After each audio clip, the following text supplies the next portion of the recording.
topic I'm treating is violence monitoring report, a trend analysis, 2008-2012, and I'll put 2016 in brackets because this trend analysis that I'm going to do had a structured focus in the 2008 and 2012 election. In the 2016 election, we did not have the kind of selection of constituencies that we did in the previous monitoring exercise. So we did a nationwide monitoring of the violence activities. And so if we should put the nationwide analysis to the specific case studies, then it will distort the trend analysis. And that is why I put the 2016 in that bracket. But still, we'll be able to establish the trend in this presentation. One will look at the conflict-prone areas.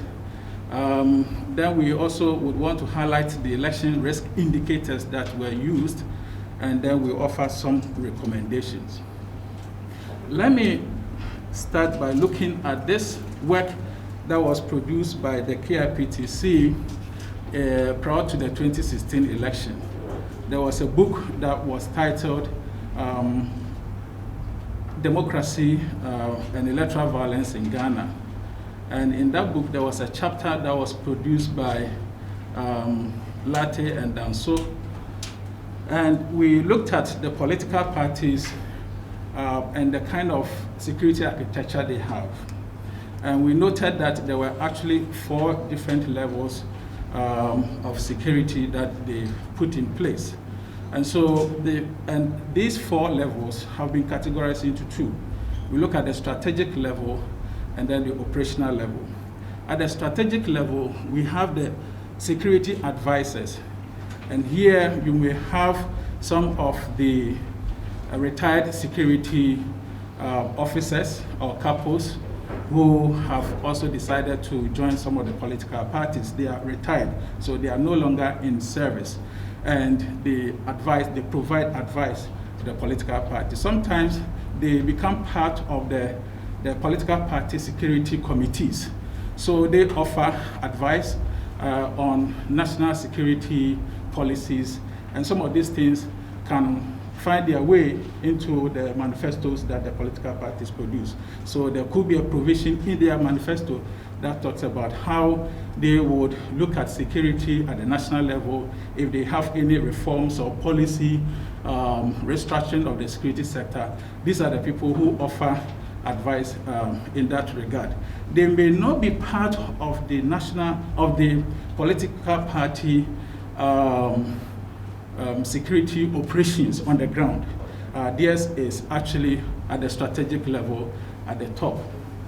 The second is the consultants who are, they could be private security advisors who offer their services to the political parties for fees, so they charge. And sometimes they may also be engaged to train some of the bodyguards and the other security personnel that also help the political parties. And their services may be hired both within Ghana or even outside Ghana. They may not have any strict political affiliation to that political party. Then at the operational level, we have the officers. And here I'm talking about security officers that are assigned from the mainstream security sector. So it could be the police service who would assign some security officers to candidates of the political parties. So now that we are going into the campaign, some of the political parties may request for such services from the police service or any other. And then based on the assessment of that request, they are given such personnel. They may not be part of the political party grassroots security architecture. And then we also have the operatives, and here they should be in inverted commas because these are the grassroots security people that the political parties recruit. And most of them have found their way into what we call the vigilante groups that our chair mentioned in his introductory remarks. So they may include the macho men, some bodyguards, private security, or individuals who, because of their affiliation with a political party, would want to offer their services to candidates and all that. So you'll notice that we have these levels, and most of the time they have strong affiliation to the political parties, and sometimes they are promised jobs into the mainstream security sector if the party is in power or they win power and all that. And so those are some of the things you would want to look at. And so in that same work that was done in the 2016 monitoring, our colleagues went into the field and identified about 16 of these vigilante groups. Most of them were actually based in Tamale. So our colleagues spent a lot of time in Tamale and the Yendi area, and they identified all these actors. Some of them strongly affiliated to the National Democratic Congress, and then the NPP, those who have their base in Accra, and the others. Let me say that in reality, we have more than this. These were the identifiable groups, and even now they've increased, because if you look at it critically, we don't have the Hawks represented here, but we noticed that they were inaugurated, if I should put it that way, in Kumasi before recently. And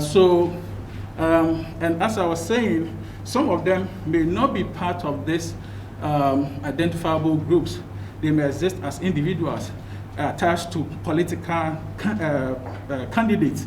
It could be the member of parliament or the candidate who is contesting at the parliamentary level. They may not be part of this group. And so even at the constituency level, candidates who are contesting at the parliamentary level may have their own groups. So the number here is very, very conservative. So coming back to the work that we did in 2008 and 2012, we did a sample of constituencies that we thought were flashpoint areas. So there was some kind of analysis to identify the potential flashpoint areas. And so these were some of the constituencies that were identified, also categorized into three main groups. So we had a northern zone. So at the time, the Yendi crisis had not been resolved, and we still had pockets of conflict in the northern part of the country. So some curfew were imposed in some of the existing conflict areas. So we put security zone there. And then the competitive or the swing regions, Brong-Ahafo, Greater Accra, Western, Central, and Eastern. And then the traditional strongholds, Ashanti, and then the Volta region. So these were some of the constituencies that we identified for that study. That is what I refer to as the structured and monitoring that we did in the 2008 and the 2012 election. In the 2016 election, we did the countrywide study. And so if we should impose it on this, it would distort the trend. And that is why I put the 2016 into brackets. So yes, if we look at this map, there are two of them here, one on our right and the other one to the left. This one, so the one here is showing some of the by-elections that we have run since 1997 or so. And the blue area is indicating where there were no violence, and then the red indicating where we had violence in those constituencies. So notably, you would see that Tripoli, we had serious issue there. Talensi, we had issues. Rapa in 2009, we had issues there. The Atiwa is also featuring here. Apatia is also here. But it's refreshing to also note that some of the areas did not witness any violence. let me say that the Ayawaso West Wuogon incident is not captured here. And so as we keep updating the monitoring, it will feature here. So it will be somewhere in the Greater Accra region. Now, this is the map showing where most of the vigilante groups had their base. But it does not mean that their activities are only localized. It could spread across the country. As I said, most of them in the northern region.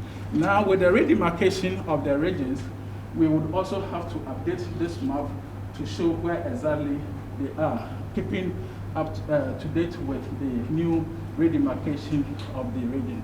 Let me say that the Hawks is not captured here, but we would also have to identify them in this particular map. Now, the indicators we use in analyzing the incidents, we also categorize them into three: the minor incidents, the moderate incidents, and then the major incidents. And the minor incidents, we have the use of intemperate language, rumors and allegations. There are a lot of them. We have media bias, and we know over the period, the Media Foundation for West Africa has been doing a lot of work trying to track conversations in the media. And in the 2016 election, they did quite a good work in also naming and shaming some of these politicians who were spewing violence language in the media. We have political campaign, destruction of posters, party posters and all that. So we're captured as minor incidents. The moderate incidents, we have intimidation, and we are hearing a lot of intimidation even in this registration exercise. Disruption of rallies, we've not come to rallies yet, and no public order abuse. That is when you have political parties having their rallies, especially in the northern area, the use of motorbikes. They don't regard any traffic regulations at all. Some of them have actually had accidents and have died and all that. And all those things are there. Then we have the major incidents, the physical harm, damage to property, the group clash, and the shooting incidents. And already we've been recording shooting incidents in this registration exercise. I have abbreviated them in the next slide. So if we see this is defacement of posters, we have intimidation, shooting, and all that. But this represents the all the incidents that we have highlighted. And you see how they are spiking. The use of intemperate language is very high up there. We also have defacement of posters. We also see physical harm, abuse, and attacks, shooting, intimidation, threat of violence, disruption of rallies, and all that. Then we have, if you go into the various regions or the clusters that we have, in the northern zone, you'll notice that we have some of the constituencies, almost all the constituencies recorded incidents. Tripoli, which has been hit by election violence, also saw a lot of incidents and many others. Let me say that here, the minimum incidents, and these are the number of occurrences we had. And so you have close to 36 incidents happening. In this stronghold zone, you can see that the maximum is like 17. So there were more incidents happening in the northern zones than in the strongholds. And almost all the constituencies that we selected also had recorded incidents in different forms in their strongholds. Then in the swing regions, as you can see, yes, again here, we have over 35% number of incidents that occurred. especially in Ashaman, and then the other constituencies also followed. And let me say that these incidents were the ones that we identified in the selected constituencies. There were incidents that happened across the country that did not feature in these ones. Yeah. But what we're doing was that we do this, and then we have information relayed to the police for them to follow up on some of these things in the period. So if we should look at the trend analysis for the minor incidents, something that is emerging is that all the indicators we have here started off very high, the period prior to the elections, and then during the election period, they declined, and they declined further in the post-election phase. And so that is why a forum like this is very important, so that we can begin the period, our intervention early, to do our advocacy early, so that we are able to curtail the incidents, because really we have seen that when you combine the analysis, the monitoring, and the intervention, we see a reduction in that regard. So if we are taking action now, then it's very useful. Let me just point to some of the minor incidents that sometimes we overlook. My focus will not be on postal sites 3 and 5, and then also not on 1 and 2. But this one is interesting because you see this one, it's not physical violence, not attack on the person, but it gives an indication what is happening in the constituency. So you have the candidate poster, which is defaced with an external substance right in the face. This is interesting because here you have the MPP poster there, and then the NDC poster had been placed to cover the picture of the candidate. So you are not seeing the full poster there. And as a result, you are seeing also the NDC poster. The candidate face is also painted, so you are not seeing anything. If you go to those areas and you see these things, that gives you an indication of what is happening in those constituencies. So they might not trigger violence immediately, and that is why we are saying some of the minor incidents can trigger moderate incidents, and from there you have major incidents happening. So the focus should not only be on the major incidents, but we have to look at the minor incidents as well. The trend, as I have said, even for the moderate incidents, you would also see that a lot of them will be high, but as we get close to the election, it drops, and then after post-election, after the election, then we have de-escalation of the and what I have said is that once we begin the intervention, then we see a drop in that regard. And same for the major incidents, as you can also see here. So I said that I've not included the 2016 because that would distort the map. But 2016 also saw a lot of incidents. But from 2018, you see a rise in 2012, and we saw a rise in 2016.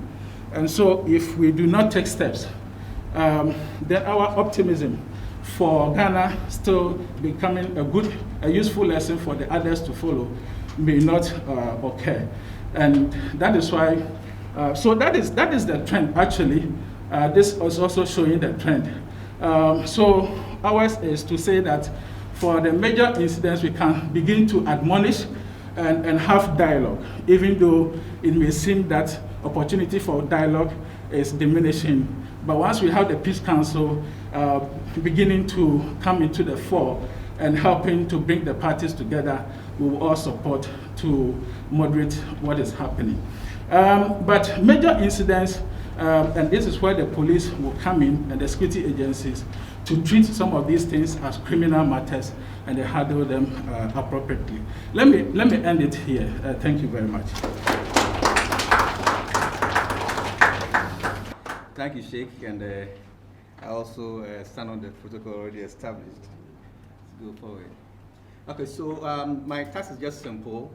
CDD-Ghana have a security desk that we decided to do a scan as to what is happening around the registration exercise.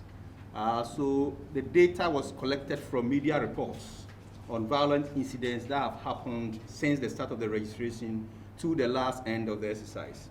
I'm showing 3 pictures to depict the kind of attacks and who suffered the attacks. As you see here, this is Electoral Commission materials that have been vandalized. It tells you the attacks are not among the 2 political parties or the political parties. State institutions also face attacks. This is also telling you that the attacks are also not for just as usually have been the ordinary men, the supporters in the places, but also party leadership such as parliamentarians also suffer the attack. So you can see Honorable Collins Dowda there, and you can see an MPP activist, Sutufi South, also there. And the third one is attack is also not only on personalities, but also properties. So you can also see the motor bicycles that have been burnt over here. And those of you who watch television from the Mile West, you also saw a pickup, a brand new pickup that has also been burnt into ashes. So this just to portray the fact that we are all at risk. Anybody in the electoral process, a voter, electoral commission staff, political party activists could be attacked, could suffer the attack. It also shows that our property, even our houses, could be target of the attacks. So our security consciousness to be established around all the cases and all our property. Just simple to do introduction, objectives of this exercise, and what's normally caused violence around a voter registration exercise. Then we give the reported case that we have. So I'm just establishing the fact that violence, we say, is part of us. It's part of society. But elections in Ghana record more violence than any other event that we have in the country, not even marching, chieftaincy, conflicts. It's a period that tension is raised in the country and also rekindles old and unresolved violence. That's why we need to be very careful that when the incidents occur, we need to tackle them and tackle them to finality. But as Ernest portrayed, pre-election, among the 3 phases of elections, pre-election phase, the poll day, and the post-election environment, in Ghana, per our data, pre-election phase record more violence than the other 2 phases of the elections. As we saw, the 2020 voter registration exercise is no exception. We have had a number of election-related violence. The difference between now and as Ernest portrayed is that in this voter registration exercise, compared to 2012 and the previous ones, we have recorded more major cases than the previous ones. As Ernest said, in the previous one, we had more cases recorded in the minor cases, abuse of incumbency, threat of violence, issuing threats on the social media and other things. But this one, we have had a lot of major cases, being deaths and the burning of properties and other things.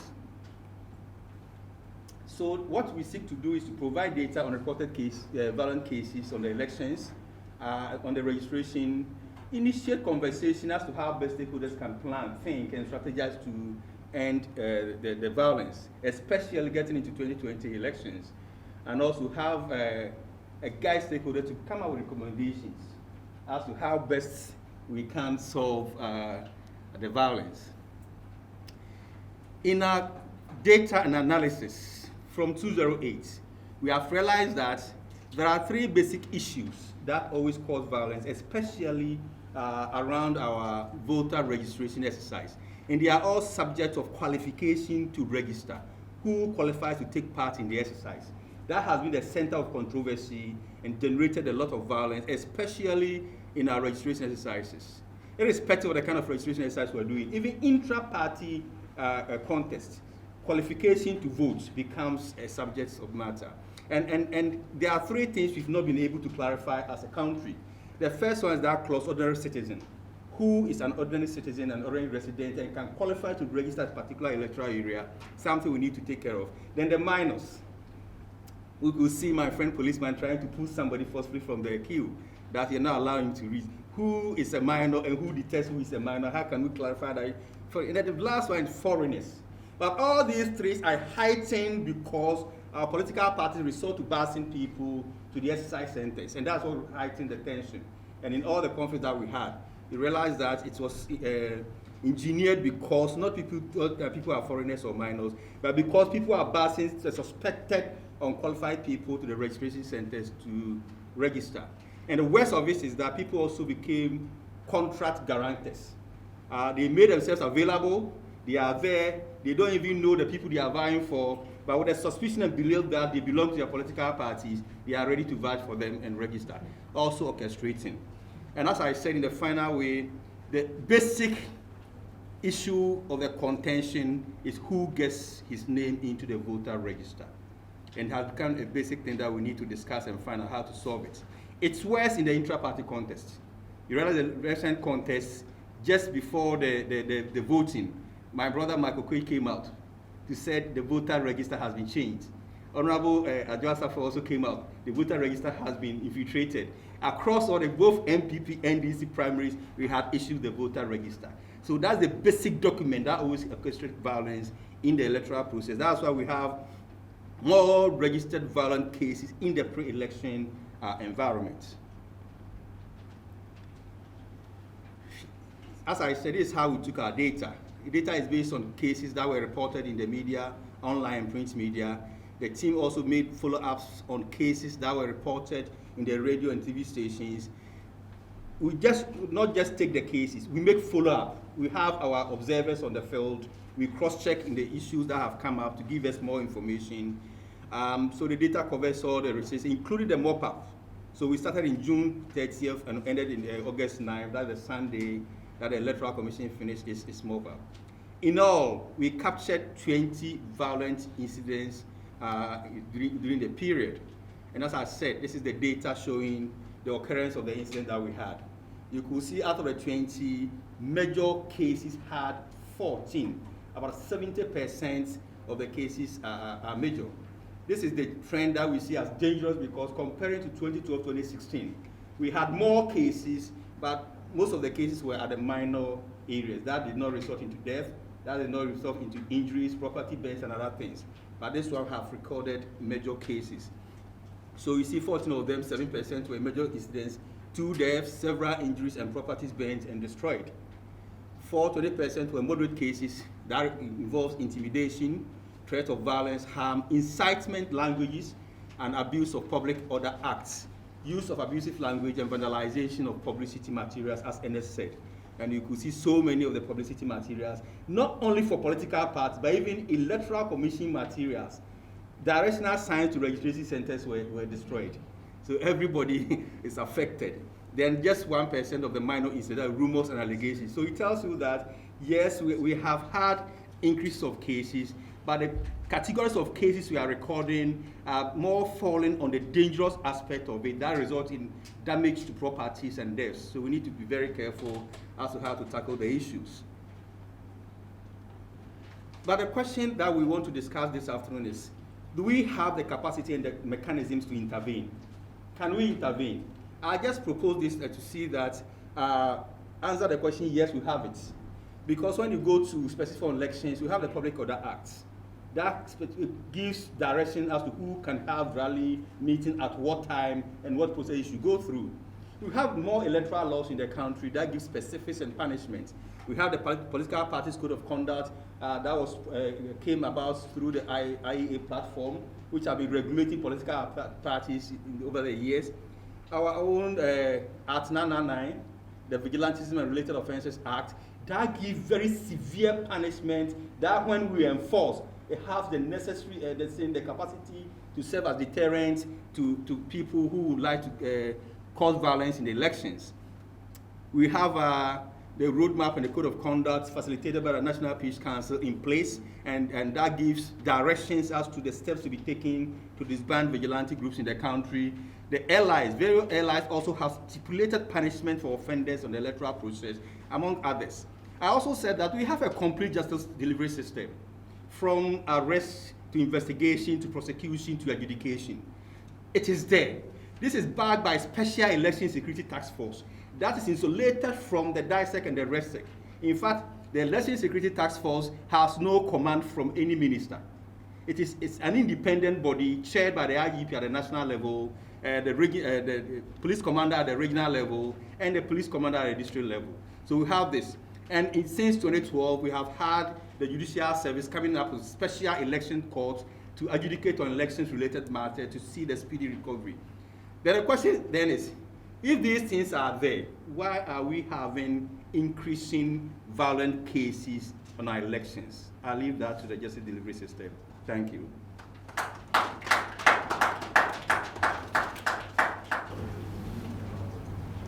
Mr. Chair and moderator of this important program, distinguished ladies and gentlemen, good afternoon.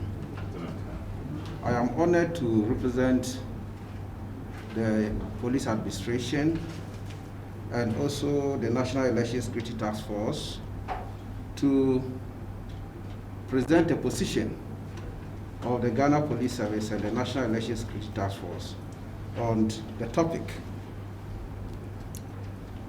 The topic is simple, as we all know. Then we just needed to do some background, looking at issues regarding roles and responsibilities.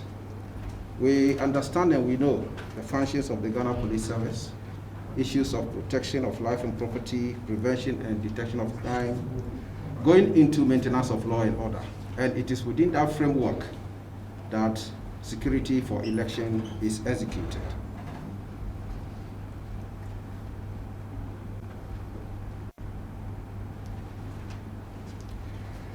Again, when it comes to elections in Ghana, we know that the Ghana Police Service and the security agencies have been doing this job since the conduct of elections started in Ghana. So far, it is important to make it clear here that elections security provision in Ghana has so far been successful up to 2016.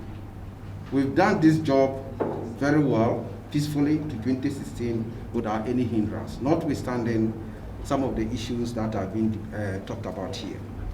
Therefore, the security agencies, Ghana Police Service, mandated to support the Electoral Commission of Ghana to actually do their job. And to be able to do that, there are various platforms that support the work of the security agencies and the National Election Security Task Force. We'll go into that.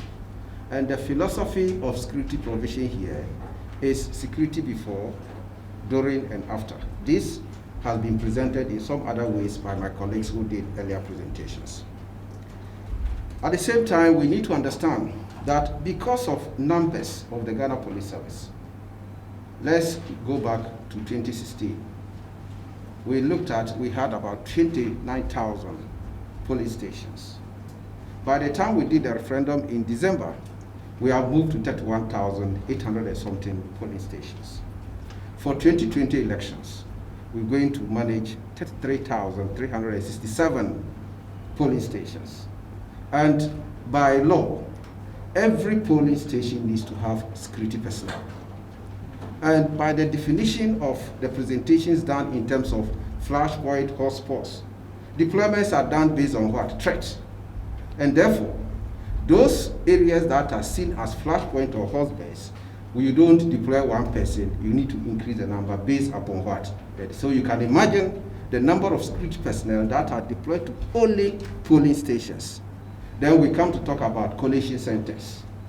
Then you move from collation centers into the issues of rapid response teams, so you can imagine.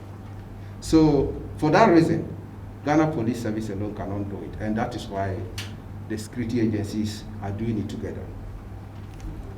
So, which security agencies are doing this job? So overall, mobilization is done within the National Election Security Task Force, one chain of command. So for elections, as was described earlier, no chain of command or no agency or authority can deploy for elections without passing it through the National Election Security Task Force. Anything outside that is illegal and unwarranted and will not be countenanced. So, therefore, you look at issues like the security services that provide this particular service. The Ghana Police Service, Ghana National Fire Service, Ghana Prison Service, Immigration, Customs Division. Then, again, these are deployments to polling stations and collation centers. Then when it comes to rapid response teams, the Ghana Police Service and the Ghana Armed Forces on standby. That is how it's done. Any other authority or any other group that deploys outside this is illegal.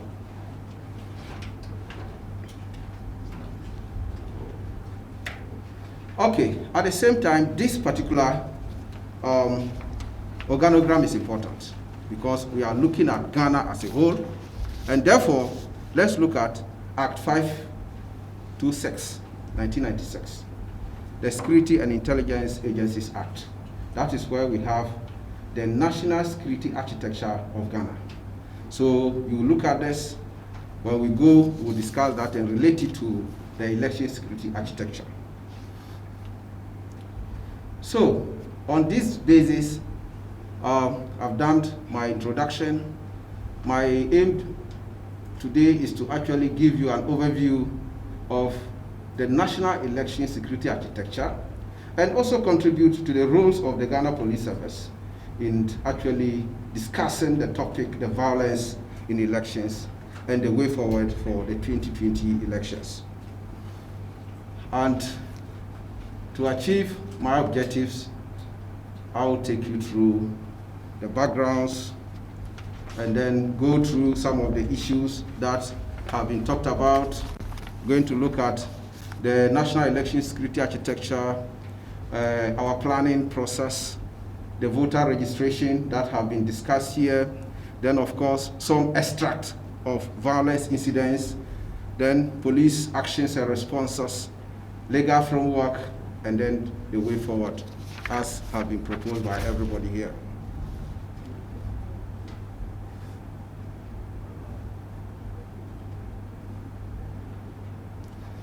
When we look at the National Election Security Architecture, we are looking at it from the headquarters, regions, and district or constituencies. So the National Election Security Task Force, chaired by the Inspector General of Police, all the heads of the security agencies are members. Then within this, we have subcommittees that are representation from the various command levels who work for our chair and the leadership. The same thing applies to the regions and it applies to the district also. Then at the same time, when it comes to the security agencies, what is the composition? We're looking at representation from all the security institutions as have been defined, Electoral Commission, then National Commission for Civic Education. Others will be discussed appropriately. Then we look at what is the objectives.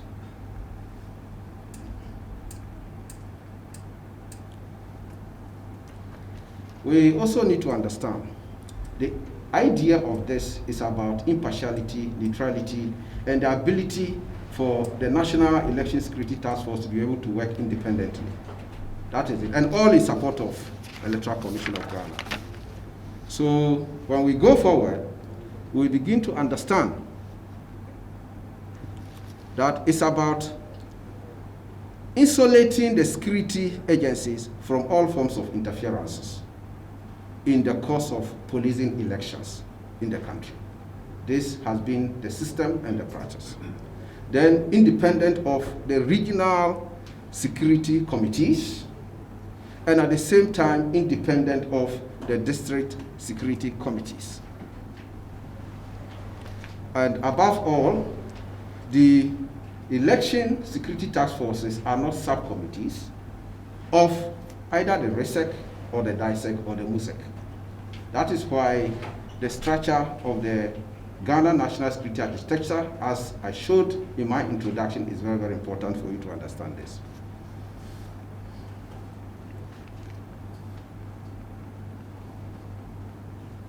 There are some takeaways. If you look at, there have been debates and arguments about the context, the nature of the Security and Intelligence Agencies Act in terms of some issues that need to be addressed. Therefore, for this forum and for us, we need to look at this so that it can inform decision making if we want to achieve and revise certain things that will be helpful to us. Therefore, there are certain questions that we leave because as a security agencies, we act but it is important for you to understand this. Can the national election security this architecture operate independently of the national security architecture? This is food for thought that the think tanks like CDD and others must explore and see how they can champion this cause. Can it be absolutely independent of the national security structure? Then the last but not the least, can the chairs of RISEC or DISEC or MUSEC stay completely out of all issues concerning election security? But I can assure you that notwithstanding these questions, the National Election Security Task Forces have worked independently over the years. Then planning for 2020 elections. We need to understand that security, we don't wait for issues to come before we plan. Planning for 2020 election have started long ago. I can even say that immediately after the conclusion of 2016 election. But critical and a lot of effort was done in 2019 to build up speed, capacity, and this to be able to support 2020. Therefore, since 2019, we use wholesale mock examination exercises. You remember the 2019 referendum, district level elections, and at the same time, 3 elections, unit committee elections, district level elections, and then referendum, although the referendum was not executed, but the security agencies plan on that.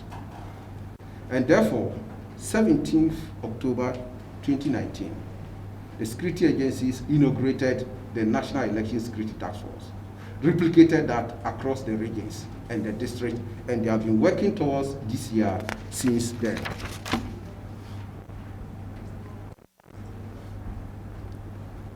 You may not be able to see this one well, but the colors will tell you. If you see red, you know the meaning. Hotspots and all that have been done. And as we proceed towards the main election, some of these issues will still come back into discussions.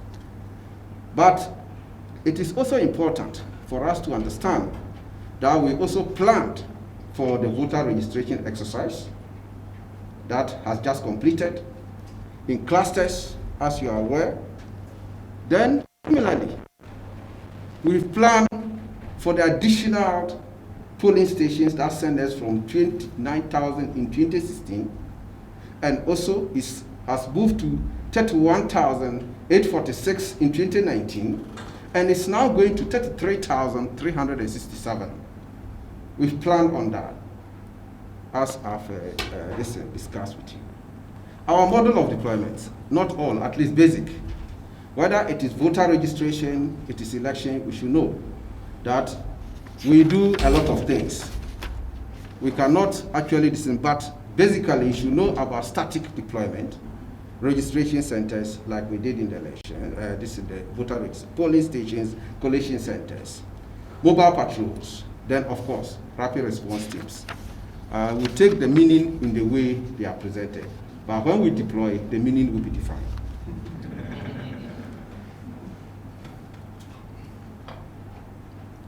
Then also, the voter registration now comes into the issues that have been discussed properly.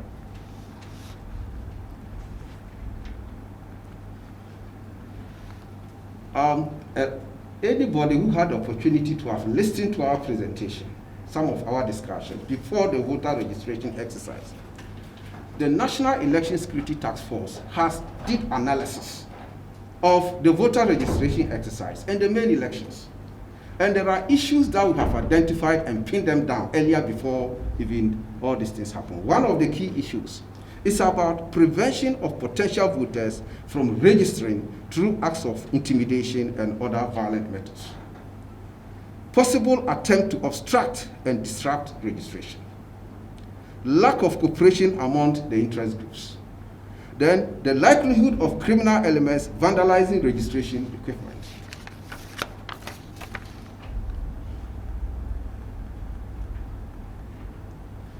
Then further, the possibility of unidentified person attacking registration officials.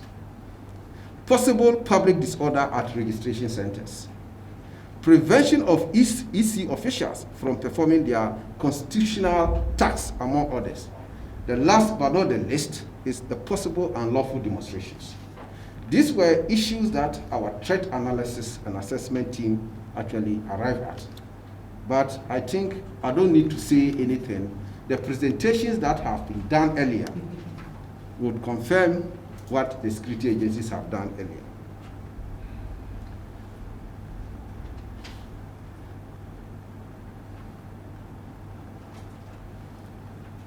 We're just going to give you some extracts of an after-action review, incidents. So this is for the voter registration. That's the discussion we are having now. Notwithstanding all what has been presented, the pictures and all that, we'll give you our position on whether it was a successful operation or it is not. But let's go to the hot cake now. The issue of Ashanti region. Ejura Sechodomase, I think you know. It is open source information, you know about that.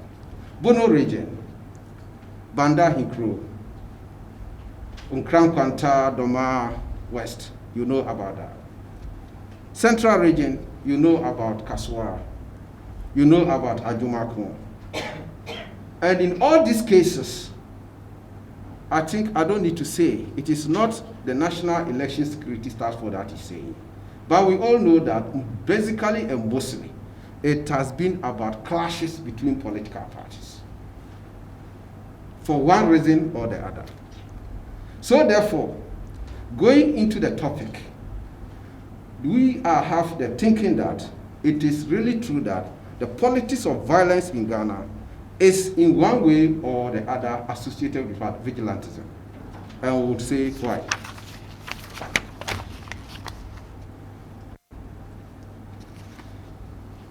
So therefore, we're going to look at it briefly and go to some key issues.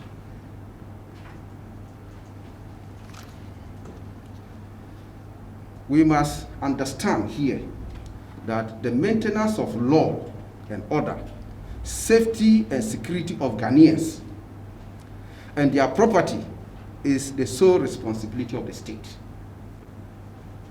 There is no argument about that. No any other organization, individual or group is authorized by the laws of this country to do that. Number two, the provision of safety and security are public goods that rest on the power and authority of the state, to re-emphasize the first statement. Therefore, vigilantism or political vigilantism poses a threat to national security and integration. And we all need to take thinking about that. And this is why this is not a statement that has been concocted by the police or the National Election Security Task Force. There is a law to that. And that law is Vigilantism and Related Offenses Act 2019, Act 999. It's clear.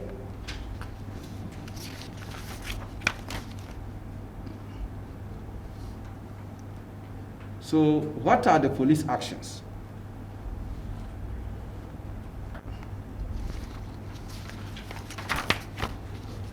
So an after action review. I've talked about the hotspots where we've got incidences as have been explained earlier, but others have not been explained, and the nature of the incidents may be different. Volta NOT. The key issue is resistance to deployment to the borders and others, which you might know. Then you come to Bono region. I've talked about Banda Hinkro and then Nkran Kwanta, Doma area. Central region we've cited that. Ashanti we've talked about that. And some of the issues that trigger these incidents is about allegation and counter-allegation of busing of alleged unqualified persons to registration centers. I think we know about that. And then the police service, within the framework of the National Election Security Task Force, supported by the security, have done some investigations. and we'll give you some extract of that. Then, notwithstanding all this, we must also look at it holistically. The fact that we have 16 regions in Ghana, and then we've got incidents here and there, and we'll expatiate on them, while some of them come in both areas, we will need to understand. Greater Accra region, from the data we have, has the largest population of voters now in the country. We can say operationally, the exercise has been successful, notwithstanding issues of the cited Ayawaso West Wogon.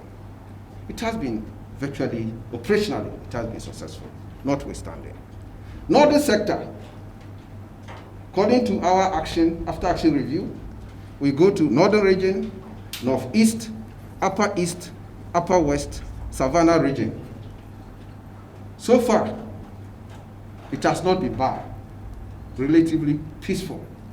There have been incidents, like what I've said, allegations of busing and all that, but it did not get to the point that we say it was not a successful operation. Ashanti region, I've come back to that. Why? We had incidences in two places. Asokore Mampong. And Asokore Mampong, I'm told, is the, Asawasi areas, and then Ejura. But this is somewhere from the beginning to the middle of the listen. So the operational strategy changed. And after that, we've maintained the posture. People have been able to go about their duties and registration. So we need to look at it from that angle.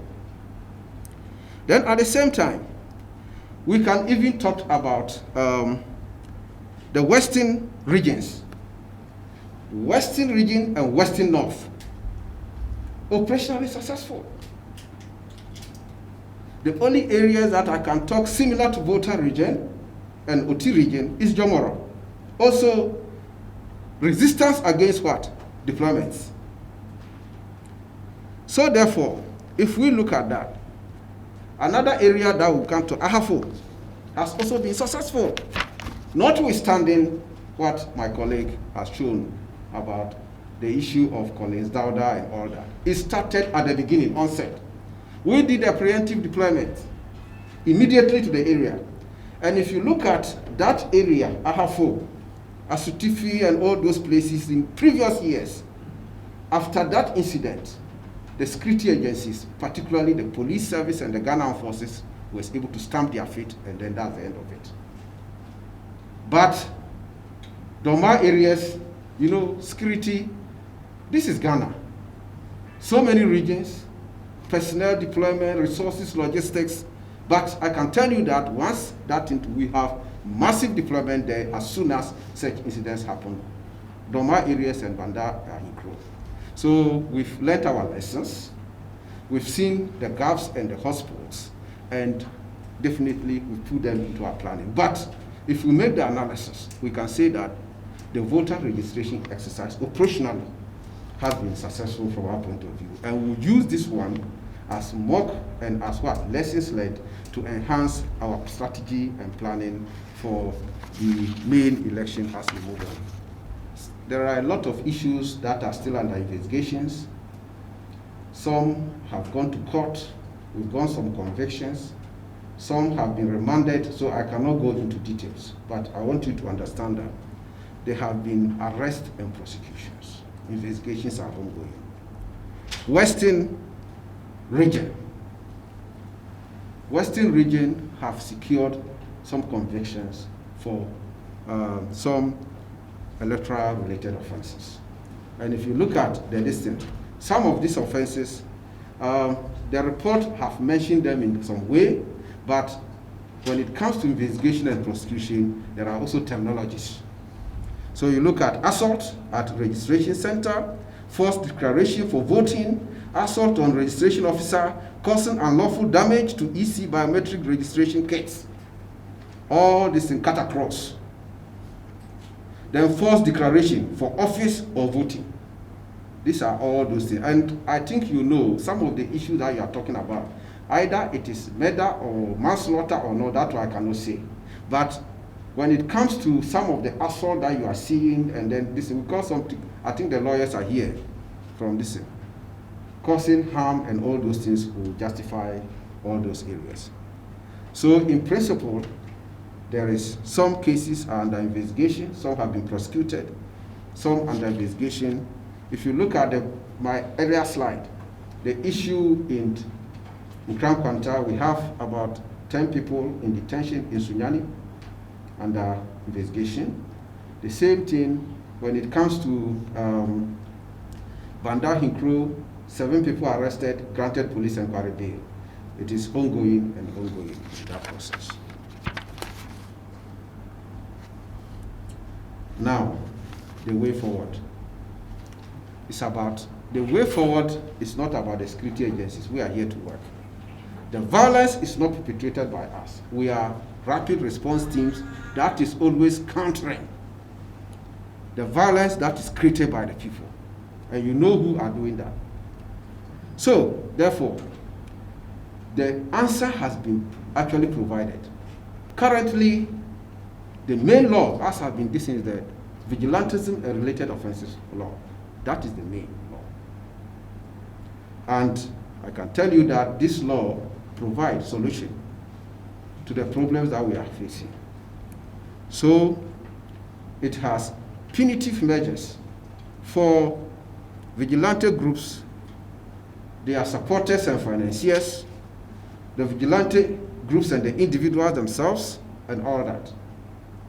And what we want to say as a service, as the National Election Security Task Force, is that we shall, like all other laws, enforce this law.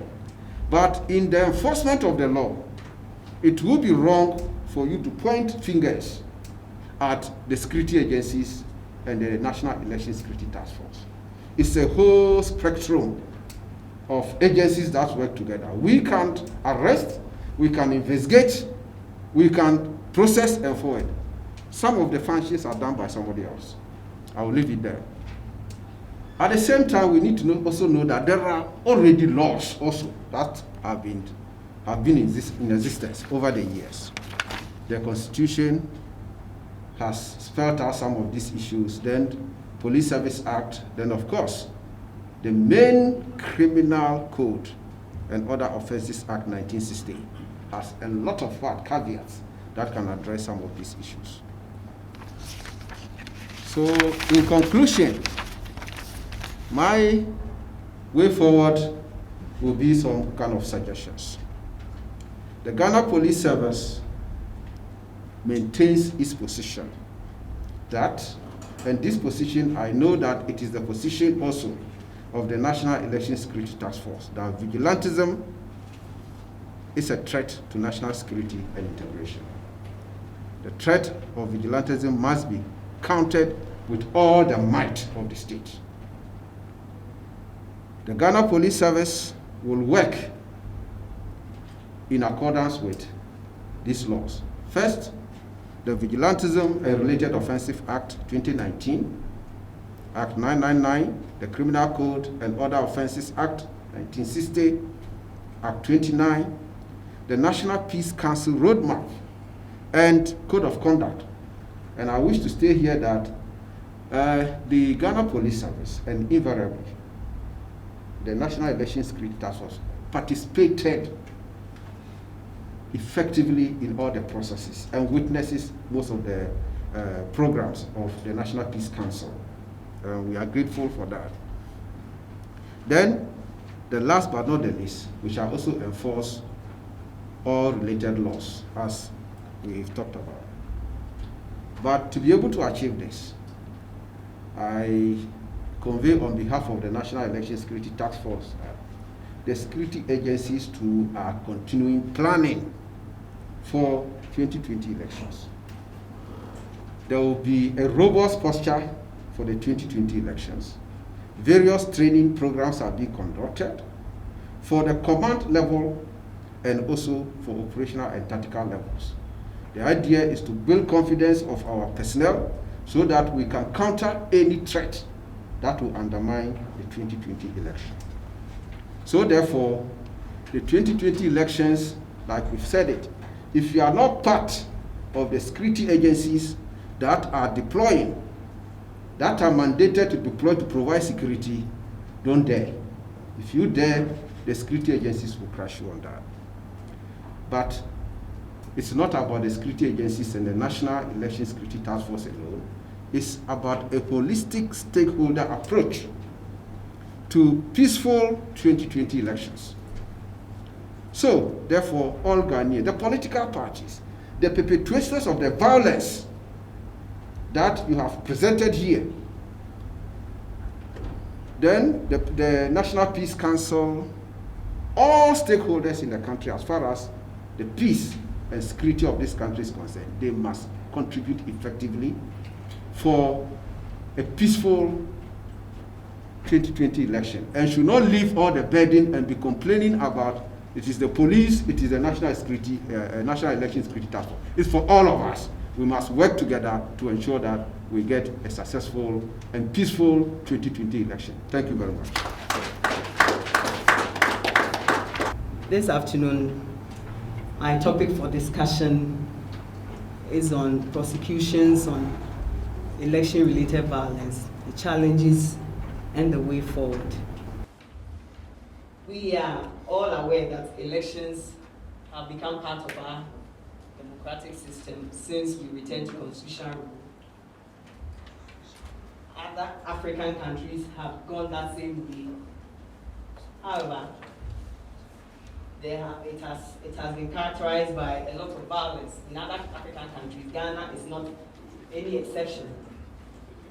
But fortunately, ours has not been on that high scale as the other countries. We pray we don't go that far. And it is such forum that we can talk about these issues to prevent us getting to that level. And for us prosecutors, our focus is crime. Prosecutors don't see anything but crime. So what others will say, oh, the person just did this and it is political party, we are not interested in those. Our focus is the crime. What resulted in the electoral violence, that one is not our focus. But what the crime is in whatever happened, that is what we are looking at. With the legal framework, there are several laws that govern our election in Ghana. And the Constitution is the first one. We have the Electoral Commission Act.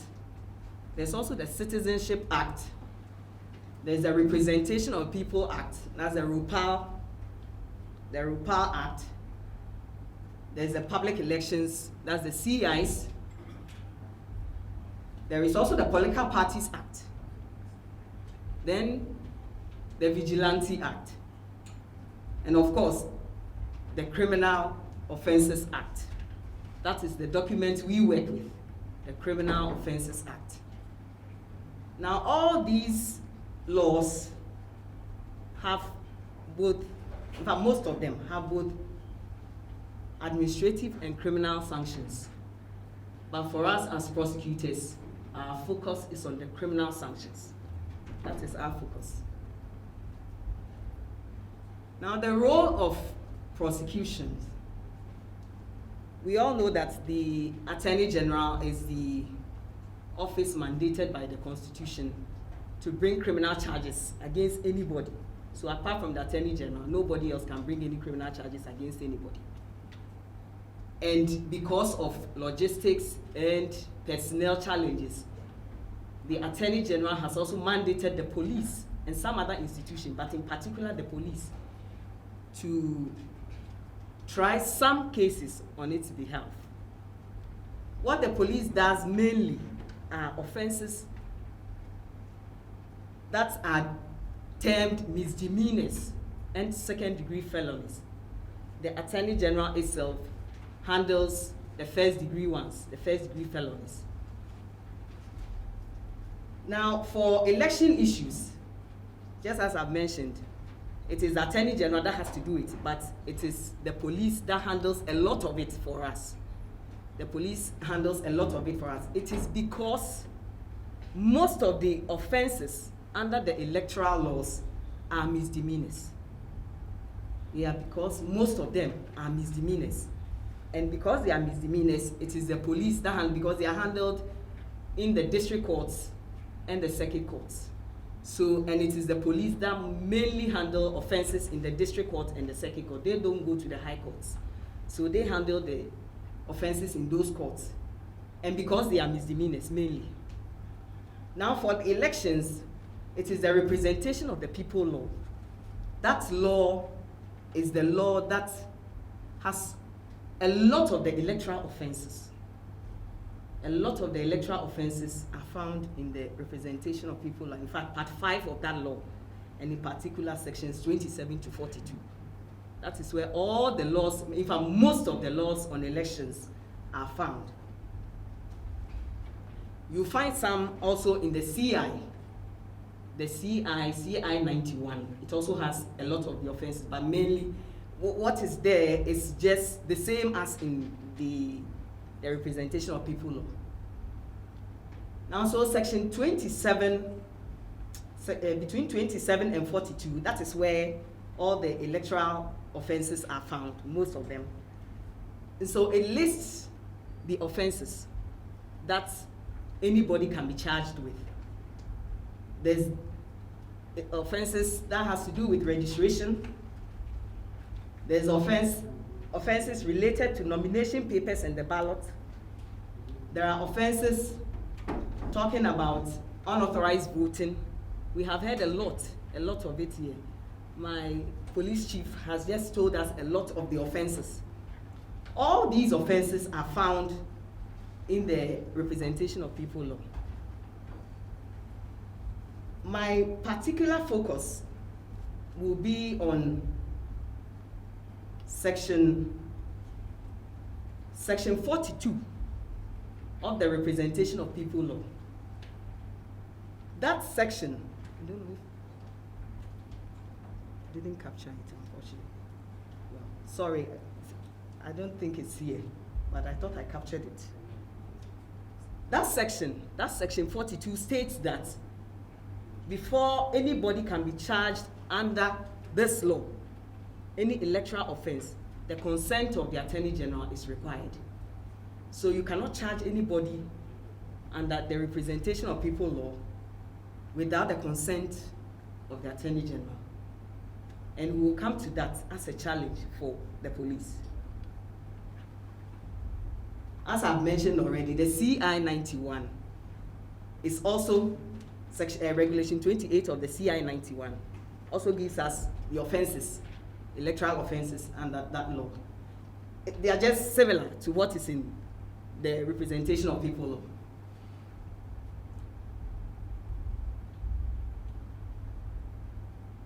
Apart from those laws, there is also the Criminal Offences Act. The Criminal Offences Act, some sections talk about election-related offenses. So you find section 255 of Act 29 that talks about attempt to prevent or obstruct or disturbance by force or threat at a public election. And it says it's what? A misdemeanor. A misdemeanor. During this registration, we saw a lot of disturbances. People being obstructed to register and all that. It is all offenses that police could have charged citizens with. Some of them have been charged. Section 256 talks about corruption, intimidation, personation in respect of public elections. We know what this is. Then 258 states that a public officer who willfully falsifies counting of votes or returns at an election commits what? A second-degree felony. So this one is a second-degree felony. At least you find this in the Criminal Offences Act. Criminal Offences Act itself, but not, even though you find something similar in the representation of people law, there it is a misdemeanor. Here, it's a second-degree felony. So, for us as prosecutors, our work hinges on two main things: investigations and collection of good evidence. So for any case to go to court and be successful in prosecution, these two things must be there. If you don't give us good investigations, or you don't give us quality evidence to present before a judge, we haven't done anything. So if you go, there's a case, you go and you just collect statements, at best you are only telling a story, you haven't done anything. Because we can't take that to court. If we do, we'll be thrown out. So it's important that investigations are thorough. Now, what are the challenges that we've been facing with our work? We haven't been able to prosecute a lot of these cases because, as I said earlier, the issue of the Section 42 is the one hampering the police. I've mentioned that most of these offenses are misdemeanors in the act. So because they are misdemeanors, it is the police that handles them. And in handling them, if police has to prosecute these cases, then they need the AG's consent. And in getting the AG's consent, it hampers their work. Because, of course, the rationale for putting that clause in was to check abuse. To put that clause was to check abuse. And in checking abuse, the thought was that if police, after investigating and going to court, they will have to come to AG for her to go through, know exactly what they are charging the person with, and how prosecutions are going to be done. But the challenge is that if a policeman at my village in Hohoe arrests somebody during elections are for a period. So if police arrest somebody there, and police must come to AG in Accra, because it is not the AG staff that has to do, it is AG herself that must sign that document. It is just like the arms and ammunition law. You need AG's consent before you can try anybody under the arms and ammunition law. So if you don't get that written consent from her, you can't try that case. It's the same with the election law under the ROPAL Act. And that has been the challenge with police. And what they have been doing, I'm told, is that instead of charging persons under that act, they choose to charge under Criminal Offences Act, because that one, they don't need AG's consent to do that. And of course, it is right, because whatever offense that happens, offense that you think has happened at an electoral area, can equally be situated in the Criminal Offences Act. No matter what offense it is, it can be situated in the Criminal Offences Act. So if it can be situated there, then they prefer to go through that because it's easier for them. And of course, there they even get stiffer punishments. It is stiffer if they use the Criminal Offences Act instead of the ROPAL Act. So our challenges, as I've said, is basically the issue of written consent. That is what the police have complained to us about. Now, the other thing is the punishment regime. As I said, most of the offenses are misdemeanors. And if it's a misdemeanor, the maximum a court can give is up to 3 years. And in fact, even in this act, it's 2 years. Most of the offenses is 2 years. Doesn't even go up to 3. It goes just up to 2. And of course, there are administrative sanctions that you'll be banned from taking part in any election up to about 5 years. But those are administrative. But for the criminal side, it's up to 2 years or fines. And the fines, they are quite, I would say, ridiculous. Because to give somebody who has more like robbing the citizen or robbing Ghanaians of their right to vote and giving the person 100 cedis. Because in fact, in the act, it is still the old currency, 100 cedis. 100, it's 1 million, so today 100 cedis. That person is not deterred at all. There's no deterrence. So that is why people are emboldened to do what they do. So the punishment regime is also a challenge. Now, the other challenge is effective investigations. I mentioned earlier that prosecution hinges on two things: investigations and the evidence you collect. If the investigations are porous, we can't do much with it. So I don't blame the investigators too. As I said, elections are not their everyday work. They don't do elections every day. So their skills are not that sharp to pick up the issues for investigation, especially when an offense, because if you have to charge anybody and investigate, you have preferred charges against somebody using the electoral laws, like somebody has gone to pick a ballot box. The person must know, the investigator must know what the ingredients are to sustain that charge. So if he doesn't understand it, how is he going to investigate, to even pick out what the evidence are that we need to prosecute? It's quite difficult. And the police, as I said, it is not something they do regularly. Elections come every 4 years. So after 4 years, that's it. What happens? So investigations are the problem. They need more training on election-related investigations. Now, witnesses. Witnesses is another challenge for prosecution. Because as I said, prosecution comes with effective or good evidence gathering. And witnesses are persons, or witnesses are the people who can give us first-hand evidence. So if the witnesses are not willing to come to court, you can't force anybody to come to court. Yes, you can subpoena some people, but how often will you want to use that tool? We don't want to be using, more like forcing people to come to court. You have to come as a civic duty. But witnesses are not willing to come. Why are they not willing to come? They are not willing to come because elections are heated. I don't know how to put it, but they are quite, it raises people's sentiments.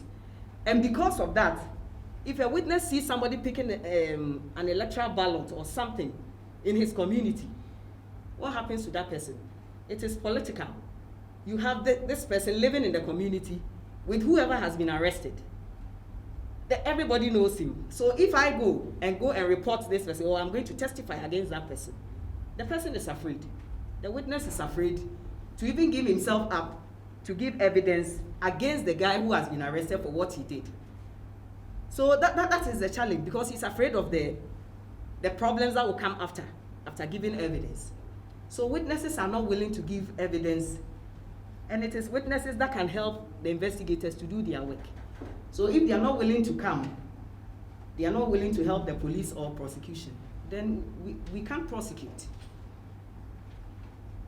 The other challenge is on the understanding of the electoral laws. As I said, elections are once in every 4 years. And most times after elections, we all forget about what happened. If there's a winner, that's it. We will go back to do our own work. But it shouldn't just end there. Forum like this is what we need regularly, not just during elections, so that we should be trained on the election-related rules. The laws on elections, most of us are not aware of. Most people, and I believe from what I see in the media with all these problems during this registration period, clearly shows that we don't understand what the electoral rules are. Because if you did, if somebody wants to go and register, that is why there is a challenge person sitting there. They said there's a challenge form, so you pick. So you don't obstruct the person from going there. Let them go. Whoever wants to challenge will challenge there. That is why the forms are there. They say go and fill a form. But we refuse to do that and choose to do other things. And that is what causes the problem. It is because of the lack of understanding of what the rules are. We don't know what the offenses. Of course, we hear about election, we go about elections. It's election time, so we are all excited, jumping around, going up and down on election. But I put the problem, in fact, the major concern is the political parties. They are only interested in how their people will win the election. They are not interested in teaching their followers about the electoral laws and the implications of it. The implications of the electoral laws. That is the problem. And also, the specialized courts. I know that last 4 years, specialized courts were put in place by the CJ to oversee some of these problems that come up when persons are arrested. But there were not many. There were not many because elections are held in every corner of this country. And when elections are going on, police are everywhere. And they are the ones who see the problems. So that if somebody is arrested, as I said in my village, is that person going to be taken a distance away for trial? Because CJ designated a court somewhere for that. I think if we want deterrence and speedy trials, there are courts all over the country. There are district courts, there are circuit courts all over the country, so many of them. I'm not saying that the CJs should designate particular courts, but I think that the courts in every corner of this country should be told that, okay, you are election-related court, so that anytime police arrest anybody anywhere, that person is quickly rushed to that court, and whatever has to be done is done, without now moving to another place for the case to be tried in another court far away from where the incident happened. So the specialized courts, even though we have them, I think that the specialized courts should be all district and circuit courts in the country. Now the way forward.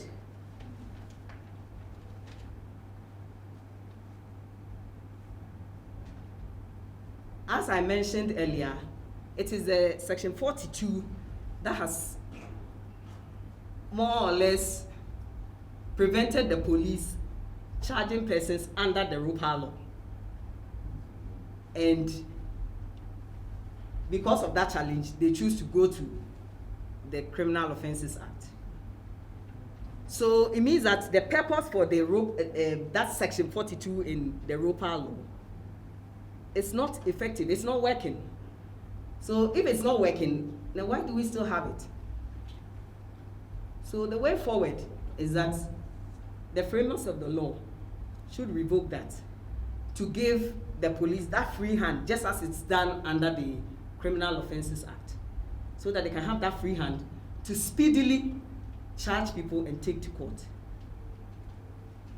The alternative is that the Attorney General can also give a blanket one. A blanket, okay, police can prosecute. You don't need to come to Accra necessarily for my signature. That will also help. Because of course, recently it was done for police regarding robbery matters. So I believe it can be done. And it will be done. That is what I'm told, that they are looking at that seriously. Now, Parliament and EC, all these electoral laws are the babies of EC. So Parliament and EC will have to collaborate and get the punishment regimes changed, of course, with the assistance of Attorney General. They will have to get the punishment regimes of the electoral laws changed to at least a second-degree felony, so that police can still prosecute, and where it goes beyond them, we will take it up ourselves.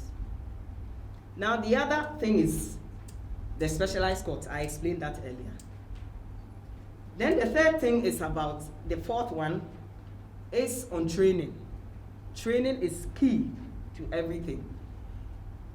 We go through elections and that's the end. But there are challenges. The justice delivery system, in fact, virtually all of us, and all of us have challenges with the electoral laws. Lawyers, prosecutors, judges, and the general public. we all have challenges with it. So if there are regular training for everybody's skills will be sharpened. There was an incident in Tema recently with this registration. And according to my police colleague, he tells me that when one of the accused persons was arrested and taken to court somewhere in Ashiama, the judge, the lawyer, the accused person, the prosecutor, everybody seemed to be, they didn't know what to do. They didn't know what to do. They took the guy to court. The guy said he will plead guilty. He will plead guilty. The judge had to stand the case down and to find out if that is the procedure. So it's important. Of course, the judge didn't know that it has to go to AG for consent before, because a guy was charged under the ROPA law.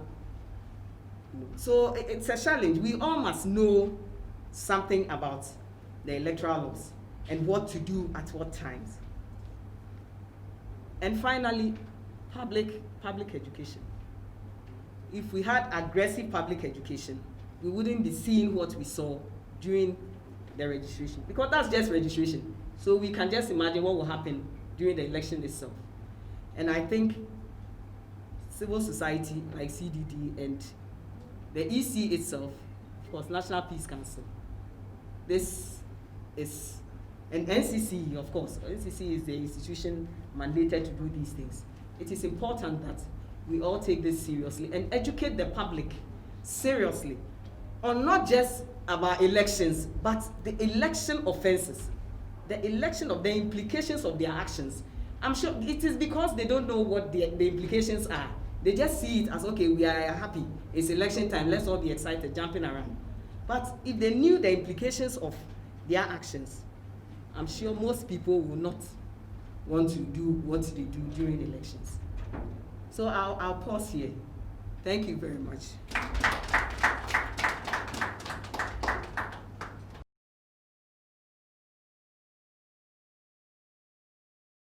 You mentioned the media very briefly. I was hoping you would have gone deeper with the media. But one thing we are looking at is media ownership and job security. It's one of the things I think over the years we are ignoring. Because the media is being used to perpetrate some of this crime. So if we can take a look at media ownership and job security, because most of the media houses now are that, if we take 80% are private homes, and who are the owners? They are the politicians. So if we can take a good look at that. My second question will be directed, or probably it's an opinion, I will direct it to Ms. Hilda. In your conclusion, you said we need more education. Honestly, I disagree. We don't need education. What we need is enforcement. I want to believe that Ghana has one of the best laws if we should put it into action. People do what they do because they know who is backing them. Enforcement is a problem. It's not about education. Thank you. Good afternoon. I'm Samson Ladi. I host News 5. I came in late, but I met, I suppose, quite a good part of the presentation by Hilda Kafui. Now, there is one thing that she mentioned, which recurs every year, and we all lament. We write and we criticize the law, but it's still there. Section 42 of the Representation of the People Act. Yes, it requires that there should be express, as in written consent from the Attorney General before the prosecution can go on. But I am interested in knowing, for a particular year, can we be told how many of these situations the police have taken charge of and then sought consent, and the consent became a frustrating event? it's good to say that we need to change that portion of the law, because very clearly, the Attorney General is a political appointee, whether you like it or not, even though they will do a professional work. Prosecution is a political decision, whether you like it or not. That's a fact. To say it's a political decision doesn't mean it's a partisan political decision. So, can we have evidence of, say, this particular year, how many of such offenses the police are taking action on, and then sought consent, but the consent has not been forthcoming, so that we know, in fact, that the problem is not with the initiators of the process, but the one who is supposed to give the consent. And I will only add a bit that the quantum of punishment, I would believe that in Professor V.C.R.A.C. Craft's rendition of the law, all the old laws, they have been changed from the ridiculous figures into penalty units. So I suppose the problem of the fines has been taken care of by the Law Review or Statute Review Commission. Thank you. So for Ernest, I'm wondering in the analysis that we've done on election violence, if there's anything to learn from constituencies where we've not had any election violence or incident ever since you started your analysis. Is there something to learn from there? And then now let me go to the DCOP, Dr. Gariba. I'm really glad that you put some very, very important questions on the table. I don't think we'll be able to resolve them here, but they are part of an ongoing conversation around how we rationalize our national security architecture. But in relation to some of the things that happened during the voter registration, I wanted to get some clarification or some more education around how the Election Security Task Force deploys and the kind of education or instructions that are given to security actors. So for example, what is the relationship between, say, the stationary security operatives and then, say, rapid response or patrol? Because there have been incidents where there have been clashes between security officers who are stationed at the polling station and then rapid, in terms of who has authority to direct who. So if you can give me some clarification on that.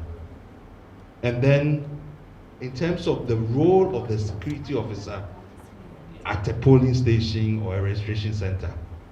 So we've had incidents where security officers are questioning applicants as they go into register. And we know that often that, or at least from what I understand of the role of the security officer there, that is not, what they should be doing. So, is that has a different security objective that has been deployed, or it should not be happening? And then on investigations and prosecutions, is there a way in which we get updated? I mean, now that I'm listening to the Attorney General's office, there's a lot of issues with that. But even from the police side, as you said, there's a lot that you are doing, but you don't complete the cycle, somebody else's job. So it will be useful to get a sense of a number of things that you have initiated, so that at least we know where it has got stuck. And then this is just my observation. I just feel that in this particular year, and then we don't know what will transpire later. But there are more and more candidates, or let's call them aspirants, because they have not gone through nominations yet. More aspirants having bodyguards than in the past. You know, so the idea that it seems like people are worried that, well, you don't know if you'll be attacked, and therefore everybody is beefing up their own security with macho men and so on. So everybody's going with a group of people and all of that. I don't know if the security have made this observation themselves.